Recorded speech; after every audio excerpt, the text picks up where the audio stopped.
Welcome to Seven Crazy Digital Risks, the travel edition. And thank you so much for joining us today. Before we get started, I do have a few quick housekeeping items. There's three things you should know. We will be holding questions to the end, so just type your questions in the panel on your screen, and we'll take them as many as we have time for at the end. But do remember, we promise to keep the session to 30 minutes or less. Second, yes, we are recording today's session. And finally, I will send the presentation and a link to the recording in a day or so. Now, I would like to introduce our speakers. I am Chris Crawford, and I lead the marketing efforts here at the Media Trust. And I will be joined by Tony Little, our product manager, who's responsible for creating and delivering solutions for our enterprise clients like airlines and hotels, including resorts and casino. So digital risk it's a term that seems to mean different things to different individuals.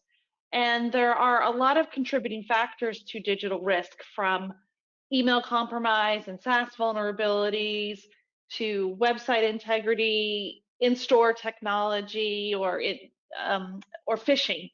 And while all of them are important, for the purpose of today's session, we're going to be honing in on risks that are specific to airlines and hotel websites and mobile apps.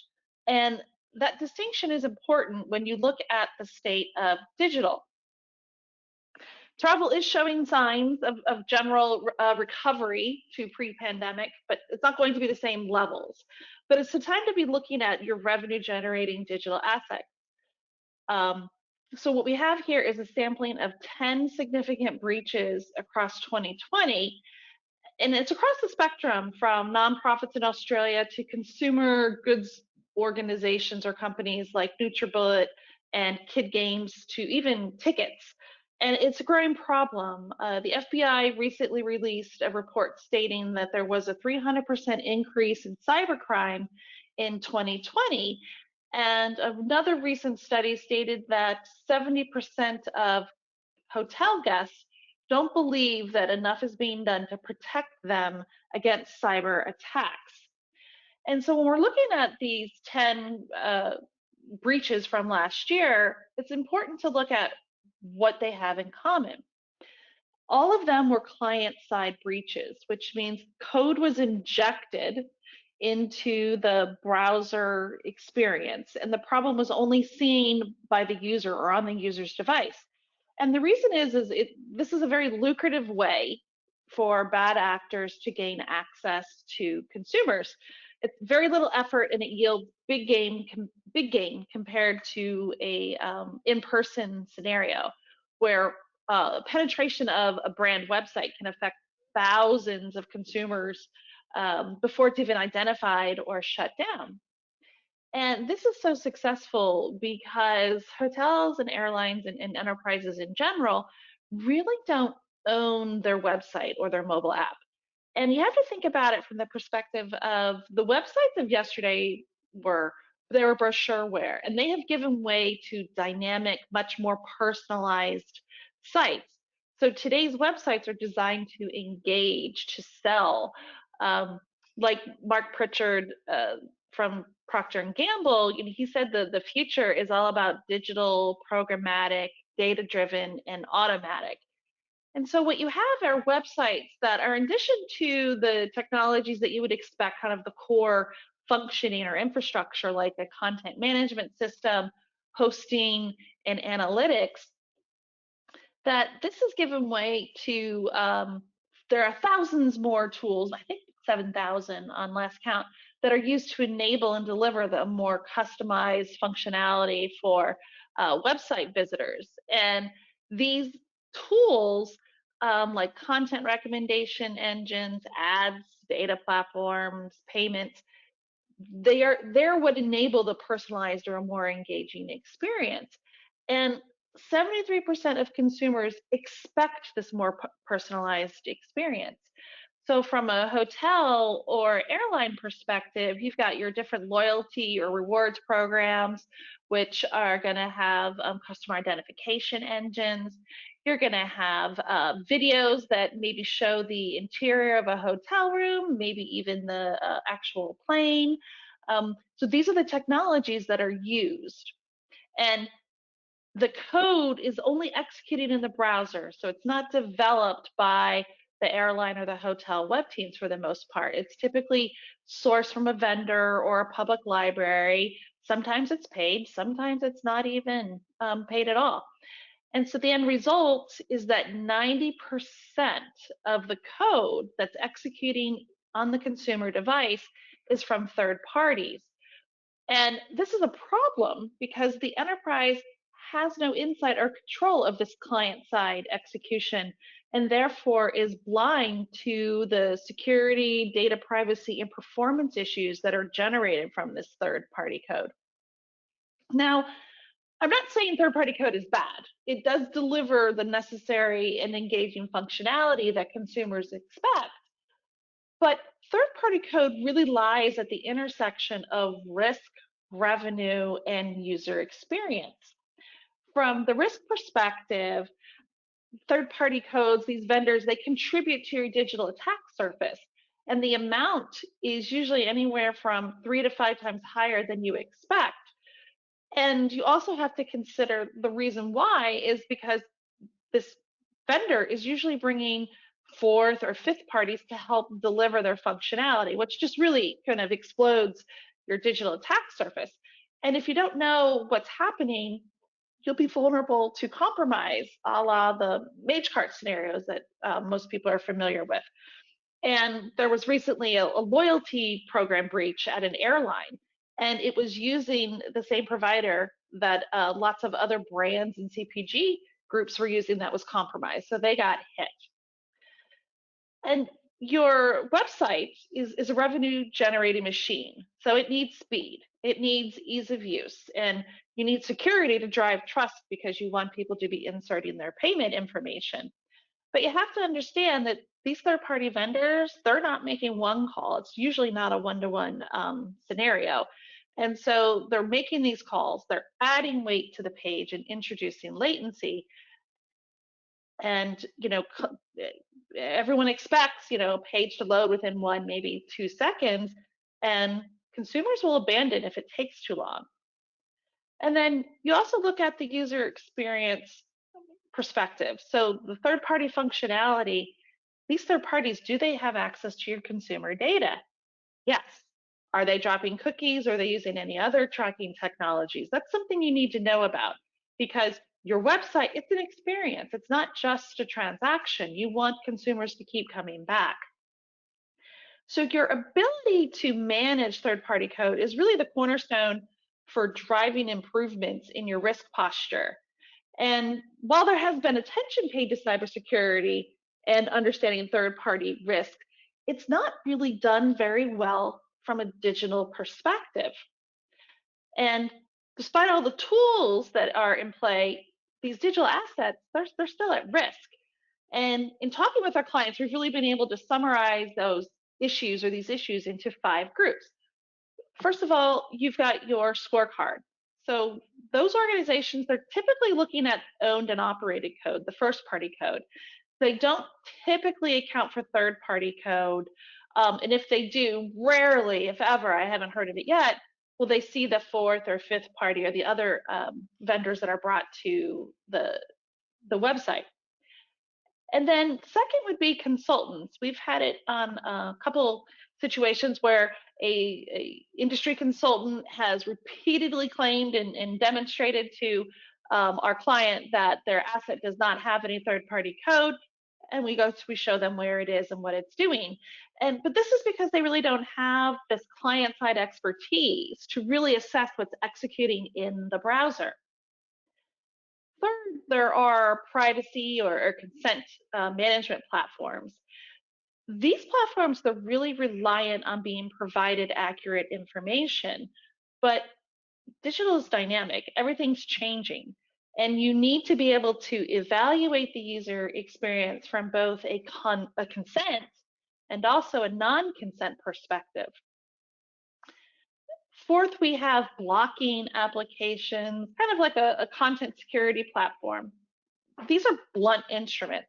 They're reliant on being provided with a safe, inclusion, allow list, whatever your organization terms it, of what is allowed to execute in the environment. We've repeatedly seen this approach breaking sites and ruining the user experience, which is a problem if you're looking to monetize. And remember, we mentioned earlier that there are like 7,000 different marketing technology vendors. So just imagine the difficulty of knowing all the types of vendors that are necessary to render thousands of different user experiences. And then finally, we have third-party risk management platforms.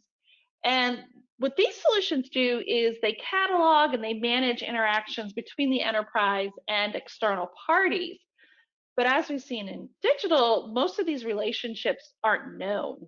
You don't know who your third party vendor is, let alone the fourth, fifth parties. And if they are known, there's rarely is like a contract or maybe even a direct interaction. So while these solutions cover certain aspects of security in digital environment, there's still a significant amount of residual risk.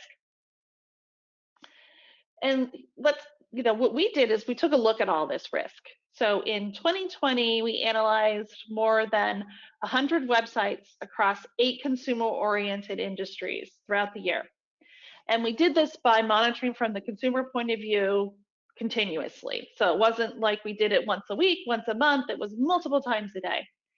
And we measured these or evaluated these websites according to 3 measures of risk.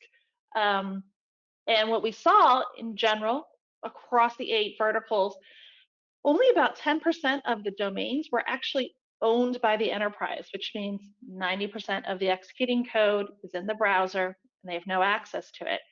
And at any one time, about 2% of those domains are high risk.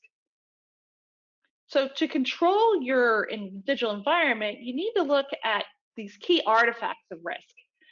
So we looked at, there's 3 general ones that we look at when we're talking to our clients. The first one is understanding who has access to your customers. So we do this by reviewing and capturing all the executing domains. So this is every time a consumer accesses the website, these are the domains that are executing in the browser.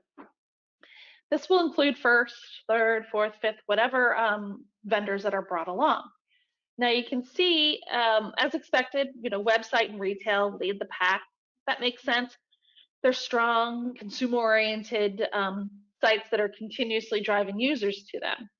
Now, airline and hotel are they're at the bottom, and they don't really need as many domains to execute the user experience.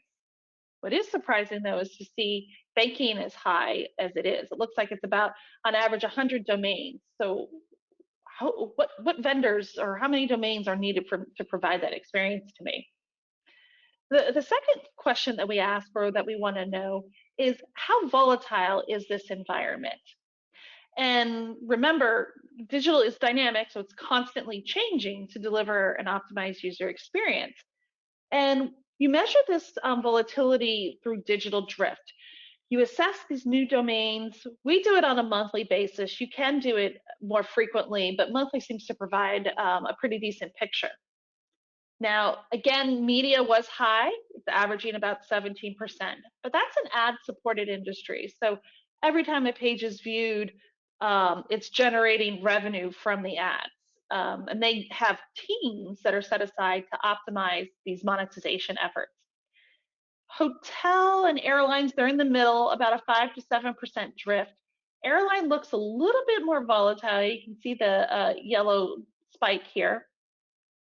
But likely it's because they were creating promotions for the holidays, so they were introducing technologies and driving campaigns. Healthcare, it's about 12% on this gray line. Hospital websites, that's where I would share my personal information, maybe make an appointment or payment for a medical procedure. And I would expect it to be more controlled than that. And the third thing we look at is data exposure. So in this instance, we are looking at cookies, which we really use as a simplified term for consumer tracking. Now, you've probably heard third parties are going away, but it's already yielding new tracking technologies like local storage and fingerprinting. From our perspective and experience, fingerprinting went from something that we saw occasionally to something we see regularly. It's ubiquitous. Tracking still happens. Now, in this example, media was high again, and hotels were in the middle and airlines towards the bottom, so not too bad. But banking is dropping an average of 200, 220 cookies every time a user accesses the site. So who needs to know me? What are they doing with my data if I'm on my website? What are they following? It's definitely a concern.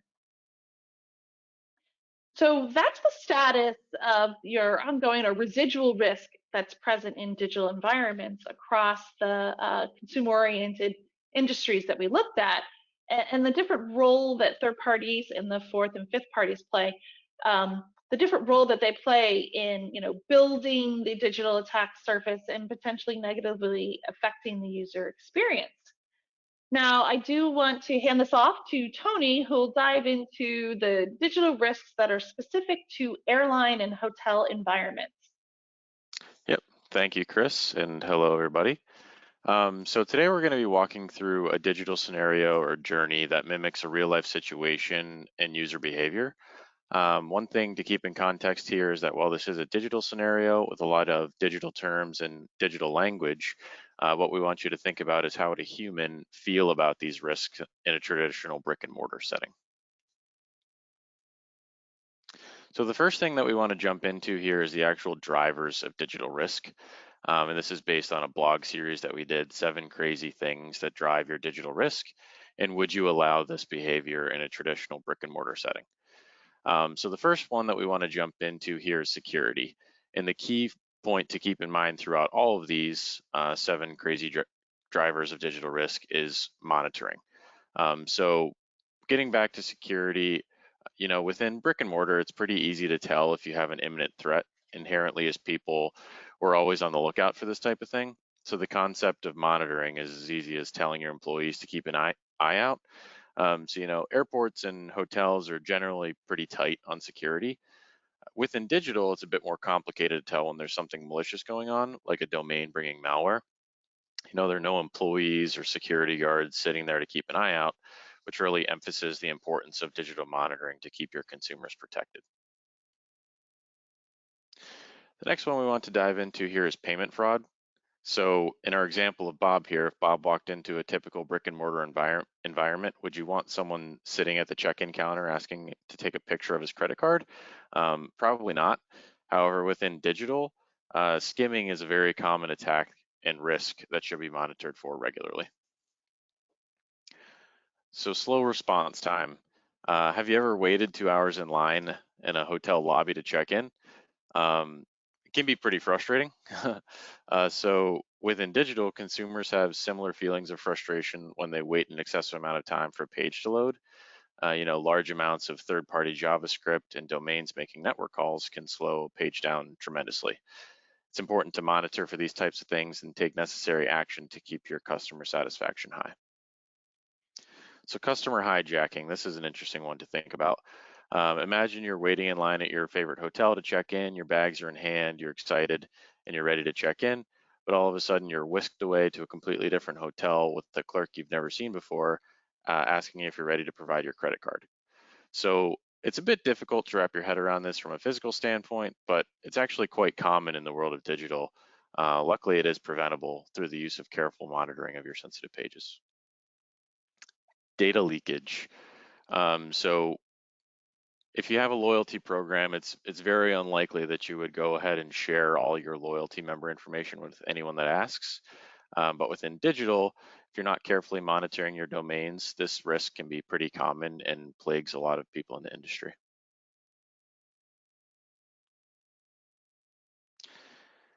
Data privacy. So similar to data leakage, you wouldn't want just anyone having your customers' data.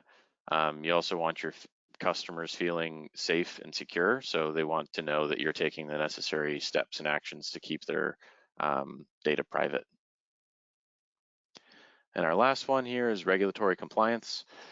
So in speaking with our clients, we often hear that it's important to keep your consumers' data protected from a moral standpoint, but there are also lots of laws and regulations around how these types of things should be handled.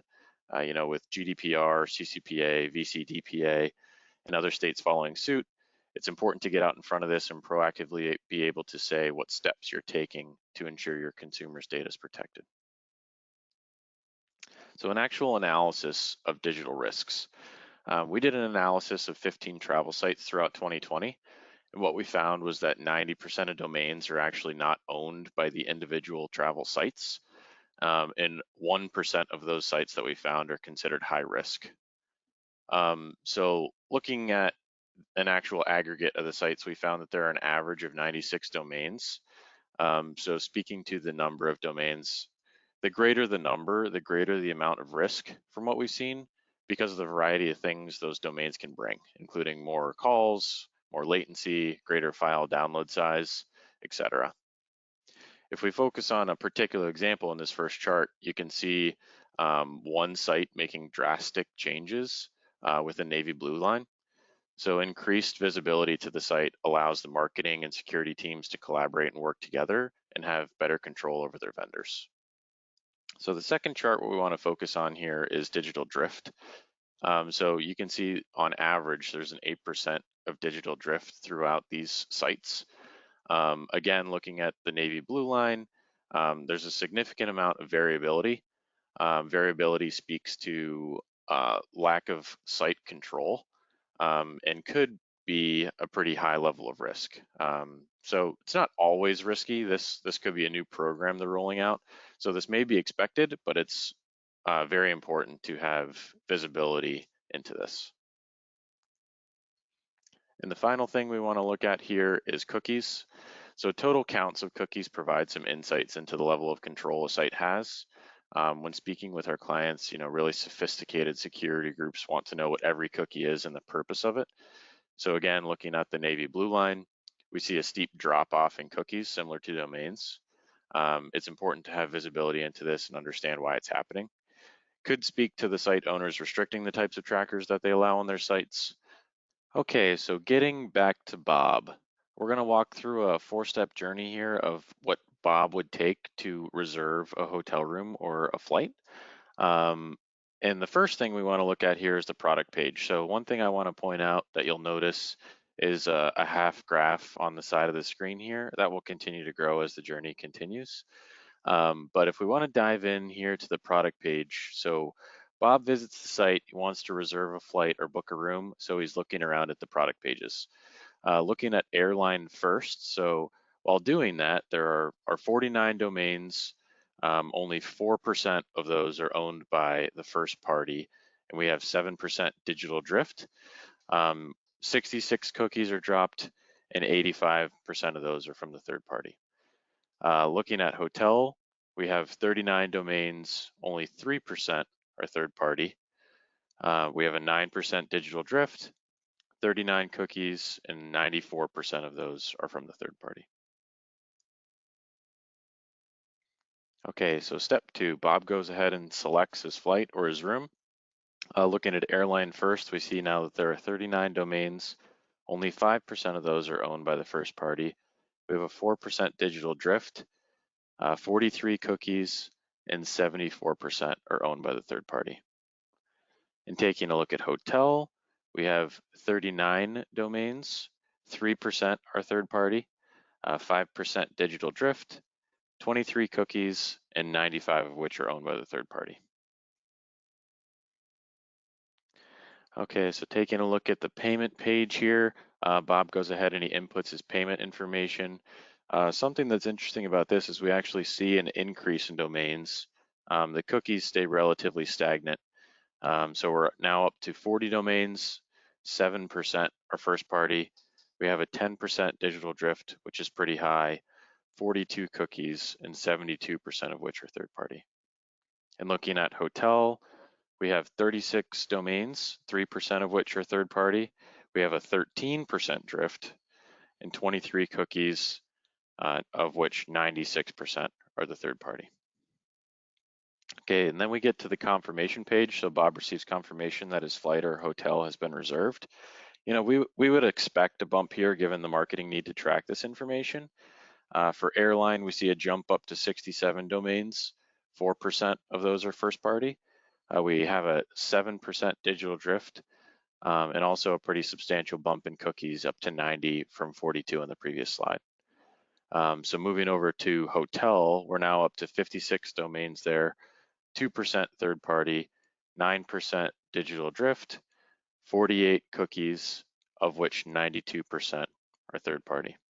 So you can kind of see the trend lines of the graph, how it begins at the product page and ends at the confirmation page. It's not atypical to have a large spike like that on the confirmation page, but it is pretty interesting to see a rise from the checkout page to the payment page.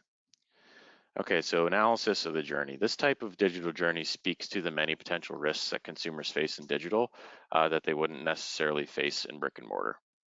So what we want to emphasize here again is the payment page. This is by far the most sensitive page that exposes PII and PCI type data. In this example, we're high on domains, high on third parties, high on drift, and high on cookies. So in working with a number of our clients, we hear that on this particular page, there shouldn't be anyone outside of the first party and maybe a payment servicer on this type of page. So in your own examples, there's a couple of questions to ask yourself when looking at this. Who are these vendors with access to our data? How did they get access to the website? What value do these vendors bring to the overall customer experience? And what is their impact on security, privacy, and performance? And this concludes our overview of the state of digital risks in airline and hotel website environments. To learn more, I do encourage you to check out our industry insights. You just simply go to our homepage, mediatrust.com, and click on the Industry Insights button in the upper navigation. And there you'll see a collection of industry-specific benchmarks that are updated on a monthly basis that you can use to assess your own environment. And again, if you do have any additional questions, just go ahead and reach out to us at info@themediatrust.com. Thank you.